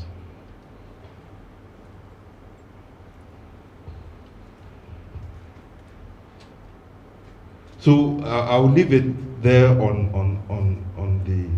the police side. And then on the Attorney General side, let me just start with also a comment on Section 42 of the Representation of People's Law. So knowing that Article 88(4) of the Constitution allows the AG to delegate any of her powers, it should be possible for the AG to delegate the power to provide a written consent for a prosecution to go forward. I don't think, because that is the Constitution is the supreme law of the land. Even if the statutes say that she has to provide, she can delegate that because she has authority. So I think that could also be a way forward in terms of resolving this particular problem. And then on the specialized courts, as you said, so it might not be that they are designated as specialized election courts, but there is a direction, a court direction to all magistrate districts, courts and circuit courts that we are in election year, election cases have priority or prioritize them. And therefore they can be treated, you know, quickly if you know, they get those kinds of directions. And then lastly, the same thing in terms of transparency. If the AG is giving us an update, because the deterrence effect, how do people know that you know, crime pays, election crime pays? It's only if they become aware that people have actually been prosecuted for these offenses and so on, they are in jail and all of that before. But you hear a lot of incidents every election year, and if even people have been prosecuted or arrested or whatever, nobody hears anything. So I think even on the AG side, there has to be an effort to make sure that that information is made public. Thank you very much. The acting chairman for Coalition of Civil Society Against Political Vigilantism. I'm happy our brother Nimspat to some extent has taken the winner of my seat. But the truth is that if your mouth is in somebody's kitchen, it goes to say that your stomach depends on the person. It also means that whether you live long or you not live long depends on the person. To start with, I believe that the police service in Ghana, to some extent, their hands are tied behind them. We need to take the IGP's office out of the jaws of the presidency until we get there to make sure that IGP is not appointed by the president. All these that we are saying will not have any independence. In fact, we have just petitioned the IGP last week over some of these issues since the beginning of this registration process. And we have realized that what is happening, we believe IGP and the police with our senior officer, this UPA, I believe they would have loved to arrest, prosecute, and probably jail people. But our senior men have just talked about it. All these things are directed. In fact, we have monkey's hands somewhere operating behind the scene. And so IGP is appointed by somebody. He's also overseeing the administration of police people, but he has to serve to a large extent somehow act to the whims and caprices of the one who appointed him. And so we are thinking that all these nice things that we are seeing here today, like somebody came to say, if you are not very careful, we'll come back to say them again. I am only somehow satisfied to the extent that our state attorney is telling us that very soon, I don't know how soon, but very soon, we're not going to have the police depending on the written consent of the AG before they act. If that will happen, at least in a way we'll give them their hands to operate. We have just so many of these issues that has happened. In fact, sometimes we sit down and realize that 2020 election, as if there's going to be war. And of course, it's very scary because as we speak right now, Small Arms Commission report is saying that we have over 2 million small arms hovering all over the country. And so, as we have the registration process, and we're having all this, violence, and yet we are not seeing and hearing, like our brother CODEO has said, we are not hearing and seeing people who have been prosecuted, people who have been detained, jailed. That alone, to some extent, will put some fear into people. But as we're speaking, those small arms are all over. We don't know what is going to happen on December. And so I want our officer to give us some hope. Is there any hope for us, 2020 election? How are you going to detect? How are you going to detect? I want to know, because the vigilante groups that we know 2-3 years ago, they are no more the same. We don't see them in groups. You don't see them tagged that this is a vigilante group, this and that. How are they going to detect, arrest, and prosecute these people 2020 election? We want to know. Thank you very much, sir, for that presentation. But I was also wondering if you actually took into consideration the impact of COVID on the registration process and how that will pan out in the electoral process now going forward. And also to our police officer, the commissioner of the sorry about that. But I want to know, I think I like what you said about the holistic approach in terms of stakeholders engagement. I think I like the way you ended that presentation. But what I didn't see come out very clearly, especially when you talk about the National Election Security Task Force, the role of civil society. I think all what we have discussed, or what people have, in fact, he also mentioned that they provide response, but the people, we do violence, we do all of these things. So they provide response. So in that architecture, where is civil society? You can please probably educate me a little bit further. What's the role of civil society if we are to spread the message of non-violence out there? At the decision table, what role do we have? How do we understand all of this context? And then also, I think part of your presentation, you have to also tell us some of the challenges that you have, whether envisaged or currently what's currently happening. But I think you didn't go that way. But I think I'm very much interested to know what's the challenges of the police service in Ghana in relation to policing elections. Thank you very much. I must say that the President assented to this act on 23rd of August 2019. Today is 11th of August. We just have been about 12 days, within that 12 months period, where the Attorney General, or this August and Attorney General, should have enacted this regulation to give meaning and effect to the Act 999. But so far, this has not been done.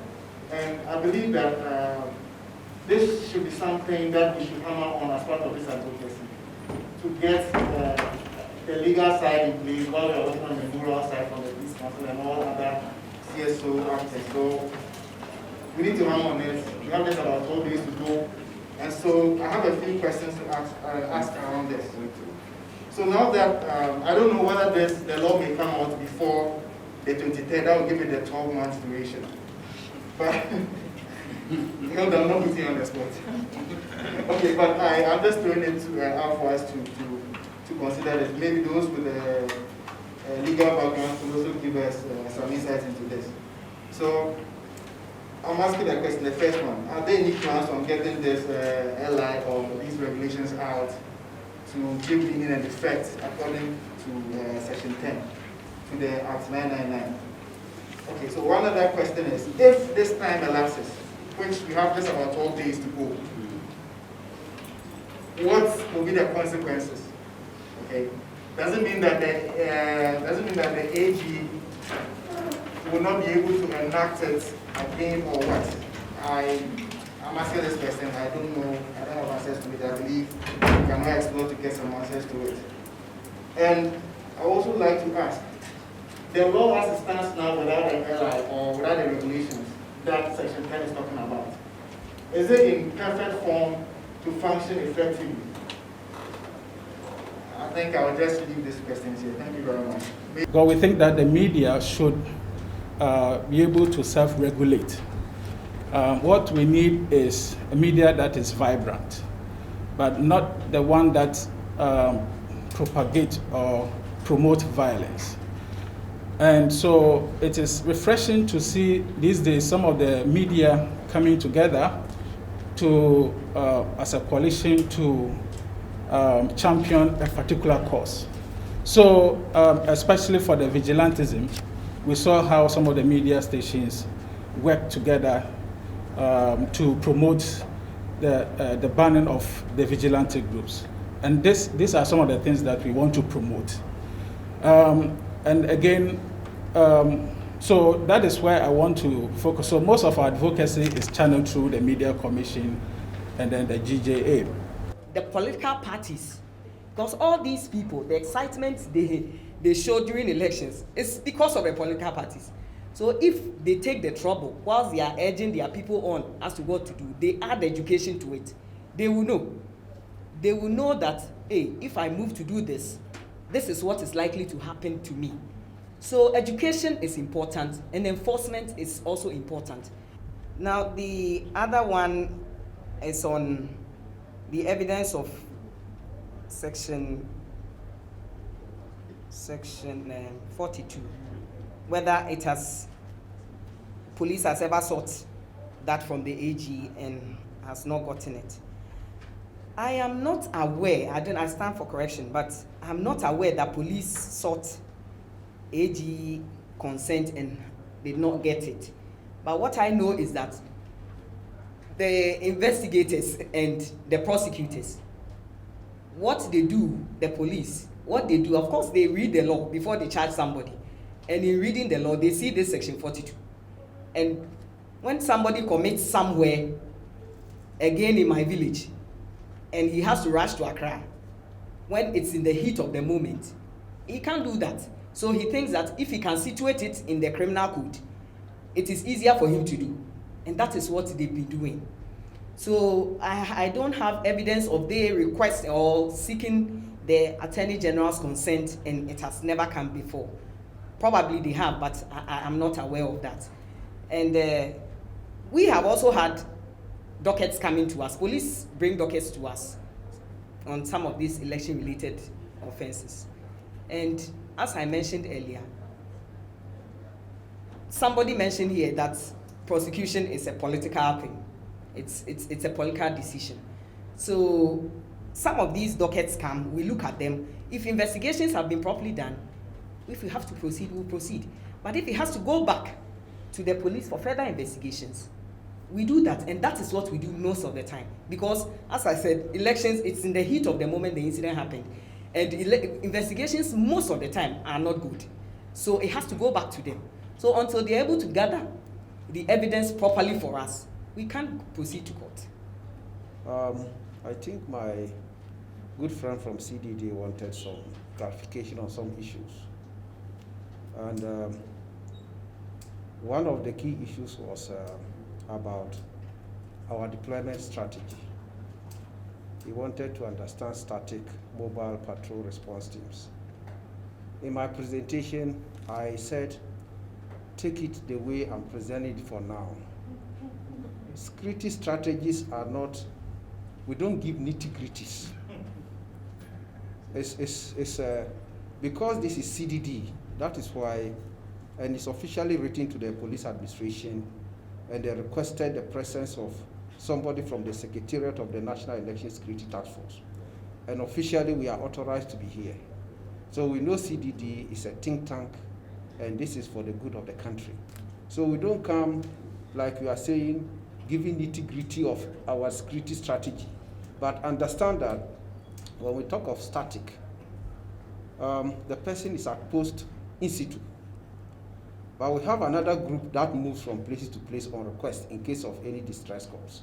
And if it so happen also a reserve, if you want to succeed, you need to have a reserve. If something happens, we need a certain level of capability to counter. So just take it from that point of view. So the next question is about who has the primacy at a registration center or the police station. Remember that the security is doing its job on behalf of Electoral Commission. At any polling station or registration center, Electoral Commission representative, they have I think they have a term for that person. He's in charge. If the Electoral Commission, he'll give you the term of the person who is the leader of the Electoral Commission team. That person is what? They're in charge of the whole system. The security is just one system, and his function is about security. He has no power to go and be checking anything.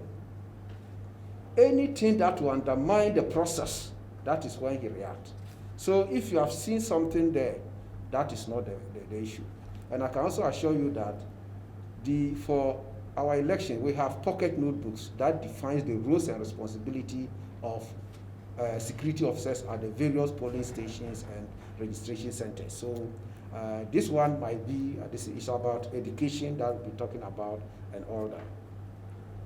Then the issue of some people come and they try to fight the security personnel deployed at a registration center or a polling station. You said some response teams.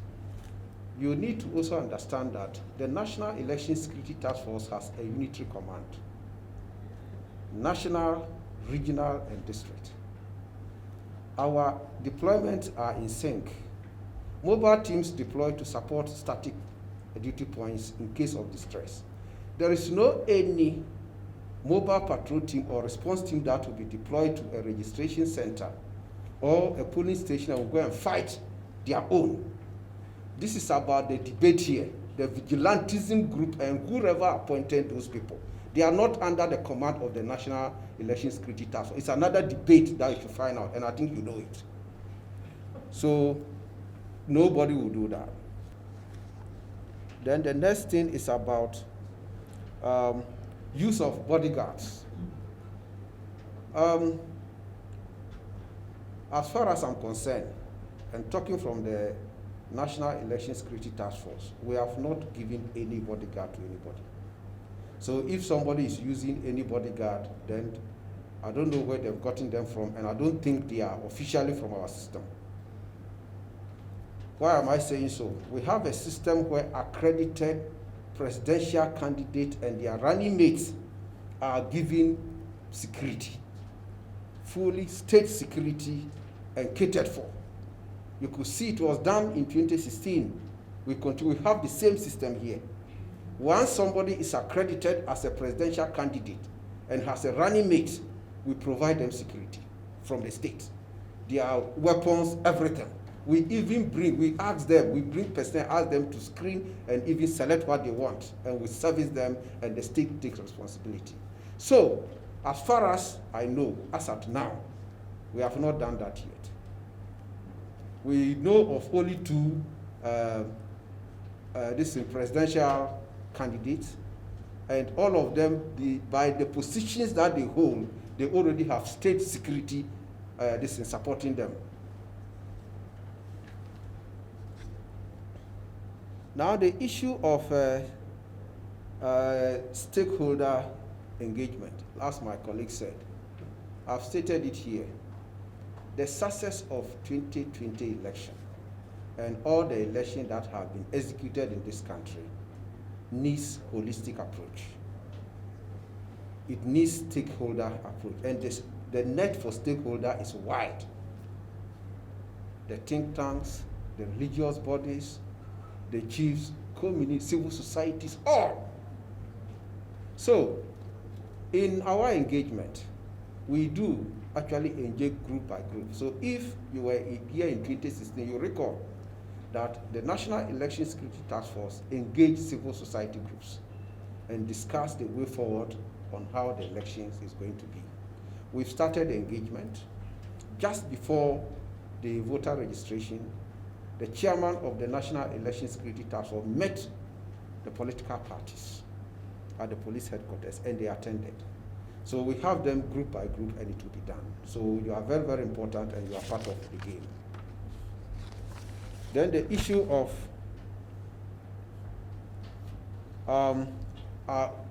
whether we are safe or how are we approaching the 2020 elections. I've said it in my statement that the security agencies are continue to plan, they continue to prepare, they are training, and they'll be robust for 2020 elections. I've said that. And therefore, but just as we are also planning, the security of the country is not the responsibility of the security agencies alone. I think it is important for Ghanaians and the various stakeholders to also take security very, very important. A lot must be done by you also. The people who go and then offer services to political parties, as you see in the presentations here, everybody is involved, and we must all work together and make sure that the election is peaceful and our country is also peaceful. So this is the situation. The security agencies are poised to do their job. They are doing it. We also need your side. You must also support us in achieving our decision. So therefore, the issue of all of us, holistic application, is very, very important. Then challenges. Normally in the security system, we don't talk about challenges. You are giving order and you implement when the orders are good. But you have to use your own discretion. And that discretion must be what? A good discretion. So I don't want to normally talk about challenges. The challenge here in this debate is about vigilantism and the law. And I've said it, that is the solution. So if we go according to that, all of us, and I made it clear that punitive measures has been ascribed to the vigilante groups and individuals, their financiers, their supporters, and all that. If we go by that, I think we will be okay. Thank you very much. Personally, I don't have too much hope in the prospects of having peaceful elections come 7 December. Because from the presentations, there's a long history.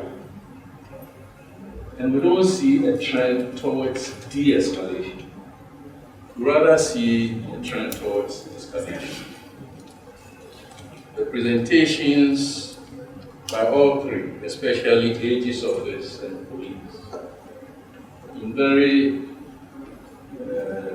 kind of language, are trying to suggest where the problem lies. So the main actors, or the main objects of the CDD approach are not in this room. They are the political actors. We need to be very, very sincere. Now I'm hoping that going forward before 7 December, you have a serious dialogue with the political parties. Indeed, let me suggest the need to gain critical mass among think tanks, religious bodies, traditional leaders, and so on, to try and condemn in specific terms the political actors that, in my knowledge, are playing games with the security of this country. The security of the country is not a prerogative or a prison of political actors. It is a prerogative and a prison of all of us. And even though I've said that it is not even about us. 14 August, I'm going to be 70. So it's not about me.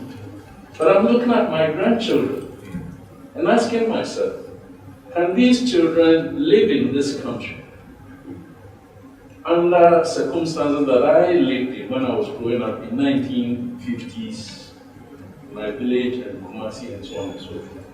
And I cannot find the answer. The question of the justice, the law is one side of it. The application of the law, not in terms of how to process it, as a division of labor between AG and police, a selectivity of it, dealing with full soldiers and leaving other higher-ups, spot-free, as we say in English. It's not going to happen. That is a gross abuse of the rule of law.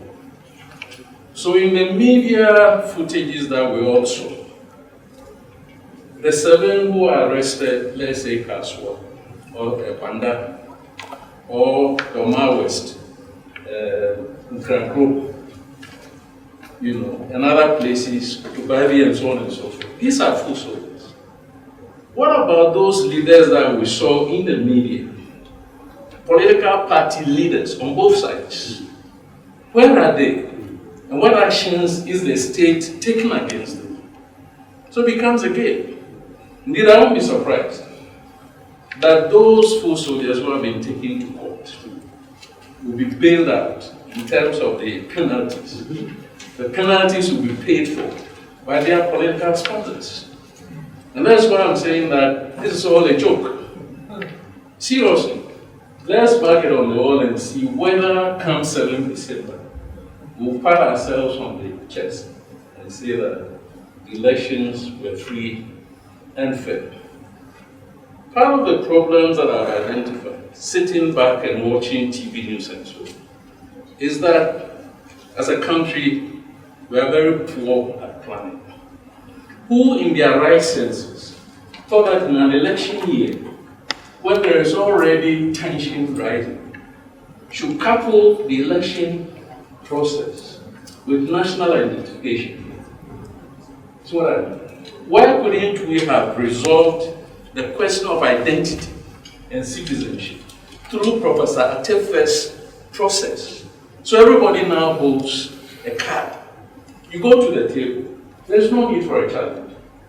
Then the flimsiness of it, the minus. And this is what I'm saying, we don't plan and we don't think very far out of the box. There is only one document in this country that satisfies how old you are. That document, illegally, has been ruled out, or legally has been ruled out. So who determines who a minor is? You see what I mean? There is every reason to believe that in this process, a lot of minors have entered the register and are going to vote. So yes, somebody is going to win power, but then there's going to be a lot of anger, within the society. I wish to suggest, if possible, that post the elections, we need to take the voters register and take Professor Atefe's national identification records, because they are all electronic, and match or cross-match the two in order to determine whether there have been any individuals who have managed to slip through the process. The other point is about Act 999. I still stand my ground that vigilantism has only been proscribed on paper. It's not being dismantled. Because we don't dismantle a group by merely proscribing it. So in the previous revolutions, you proscribe the CPP and you order all CPP leaders to report to the nearest police station and you put them under close arrest or something like that.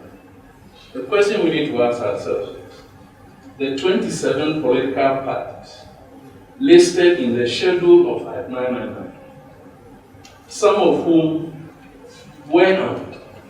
Where are those weapons? As a state, have we accounted for those weapons and the ammunition? We haven't.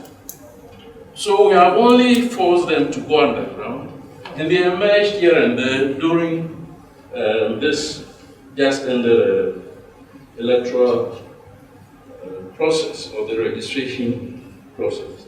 Let me add my voice to the recommendation,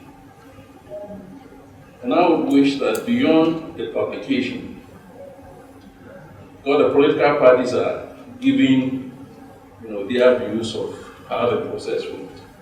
EC, I think, is addressing us today or tomorrow.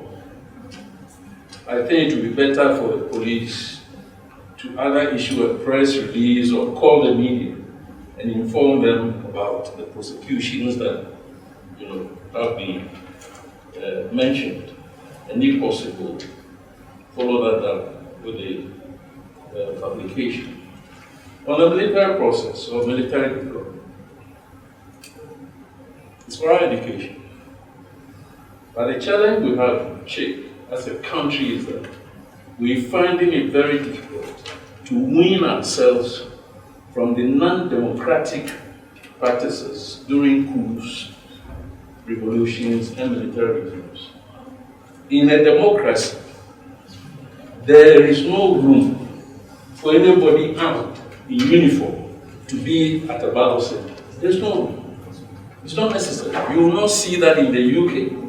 You will not see that in the US. So why should it happen in this democracy? And we have leaders who are explaining, justifying. What we're doing is stepping outside of the challenge procedure or framework and pre-screening and assigning the responsibility for pre-screening to security forces, using very frivolous, subjective, arbitrary procedures.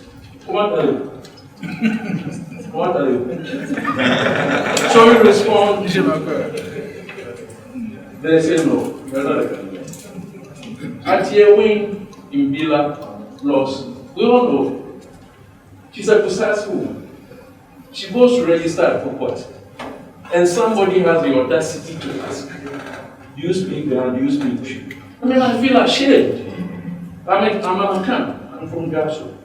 But who in this country says that if you don't speak Akan, you don't speak Ghana, you're not a Ghanaian?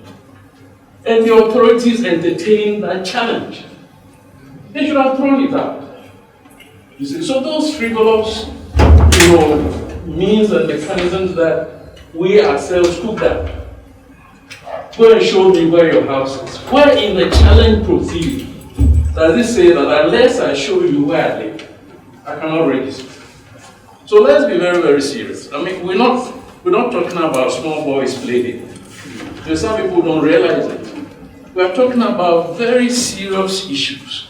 By all means, let's prevent foreigners from voting. But the way and manner in which we went about, now in the media, General Mosquito is not a Ghanaian. Then General Mosquito fires back that some MPP gurus are also not Ghanaians. What kind of democracy is that? You know what I'm saying? Those people who came from Hong in CODEO were probably here before Popo established as Ashanti Kingdom. You see what I mean? How can you say they are their ancestry are not Ghanaians? Now let me ask all of us. The two footballers, one is German, one is Ghanaian, but they are the same parents. So nationality is not fixed. And what's the name of the footballer? Yes, Yes. How we ask ourselves why one of them is Ghanaian and one of them is German. So the fact that somebody says that I'm Ghanaian and his brother is Togolese or whatever, doesn't mean that it's not Ghanaian. And yet we are playing with this. I feel very, very ashamed. You can't go anywhere now as a Ghanaian and really have, a serious discourse with anybody. So these are the few points that I think I'm panting not because of the effects of yeah. So let me end here. Thank you very much. Violence is on the rise. It's on the rise. Instead of de-escalating, it's getting escalated. That is the truth. We have been educated to understand the categorizations of the various violence in terms of their impact. So from minor to moderate to major. But let us not underestimate the effect of all these levels, especially those that we consider as minor. Because those comes with verbal effusions. And for me, as we saw in the period leading up to the voter registration exercise, and how tensed the whole country became. And it came because of statements that can only be described as either a diatribe or bellicose. You stand in public, a young person, before very energetic young people, and you raise your hand and you tell them, we are ready for them. And I don't know whether when politicians speak to young people that way, they think about what it means. When young people are full of energy, and you stand in front of them, and you say something that incites them or motivates them to engage in violence. And what worries me, especially when I speak to the youth, is that the youth is a human being who is growing. But the politician reduces the humanity of that person and turn him into a tool through which to visit violence on political opponent. And I say the young person understand what it means to be human. It means to be human. He will not accept being reduced into a tool for violence. So it's one of the things, the realities that we are confronted with, the issue of selectivity of justice, which is leading to impunity. It's an issue that we need to take seriously. Vigilantism is still around, and I like the point that DCOP Saibu made, that the threat of vigilantism must be countered with all might. But where that might is coming from is where the issue of the prosecution and the justice system comes into play. We need to build public confidence in our institutions, especially the security agencies and our judicial system. It's very dangerous when the public loses confidence in these institutions. Never get surprised if public justice comes on the rise. So because we do not trust our security system nor our justice system, we take on to ourselves to visit justice on people wrongfully. And the murder or the assassination of Major Mahama is a clear example of what can happen to us. And none of us here is safe, because any day it happens. It can be you, it can be me. And that is why in matters related to election, and one that we want to really sanitize our electoral space, make it devoid of violence, and indeed build a mindset that rejects violence as a means of attaining political power. A mindset that rejects violence as a means of attaining to political power is something that we must emphasize, and law enforcement must really be stepped up.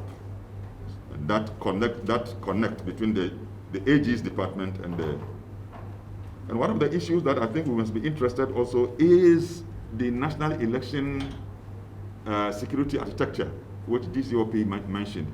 It must be made very clear so we will know where to assign responsibility if there's any mishap or mismanagement of the situation. But when they are scattered, you ask this one, and say, no, I'm not in charge, it's this one.